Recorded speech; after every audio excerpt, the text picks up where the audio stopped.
Hello friends, welcome my YouTube channel story mate. मैं दीपिका आज आपके सामने एक नई कहानी लेकर आई हूँ जिसका नाम है आंचल।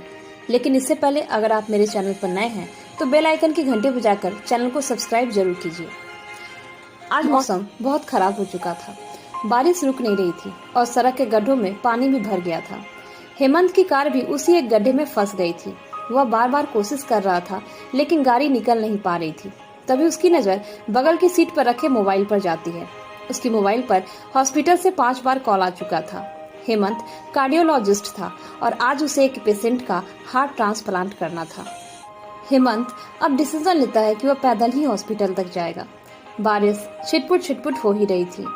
हेमंत अपनी कार से बाहर निकल जाता है। बारिश में टैक्सी भी जल्दी नहीं मिल पा रही थी।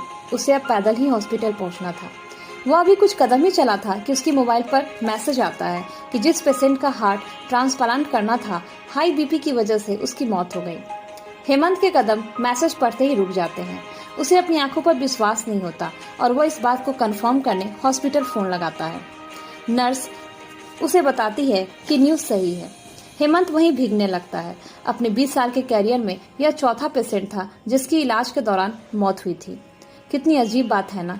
इस 20 साल के कैरियर में उसने करीब हजारों पेशेंट की जान बचाई होगी, लेकिन उस हजारों के सामने इस चौथे पेशेंट की मौत उसे मुंह चिढ़ा रही थी कि कैसे डॉक्टर हो तुम, एक पेशेंट की जान नहीं बचा पाए।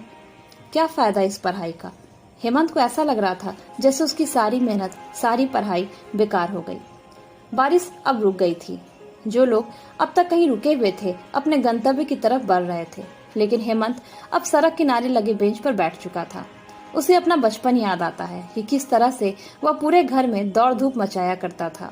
उसकी माँ उसके पीछे पीछे उसे रोकने के लिए भागा करती थी। उस वक्त उसकी माँ चाहती थी कि उसका बेटा उसके आंचल में रहे, लेकिन हेमंत कहाँ अपनी माँ की उंगलियां पकड़कर चलना चाहता था। वह तो दौड़ लगाना चाहता था, तितलियों को पकड़ना चाहता था, उस आसमान को छू लेना चाहता था जिसका सपना उसने देखा था। माँ के आशीर्वाद और खुद की मेहनत से हेमंत का सपना तो पूरा हो गया, लेकिन माँ का आंचल पीछे छूट गया। और आज जब दोबारा उस आंचल को पकड़ने की बारी आई तो भगवान ने हमेशा के लिए उसकी माँ को उससे दूर कर दिया। बीती बातों को याद कर हेमंत की आंखें डबडबा गई। तभी पिता का फोन आया कि उसकी माँ को अब एक डॉक्टर की नहीं, बेटे के कंधे की जरूरत है, इसलिए अब देर ना करे। हेमंत ने खुद को संभाला और गाड़ी की तरफ बढ़ गया। आखिर डॉक्टर भी तो किसी का बेटा होता है। बारिश अब बिल्कुल छूट गई थी। तो दोस्तों, अगर आपको यह कहानी पसंद आई तो लाइक शेयर जरूर कीजिए।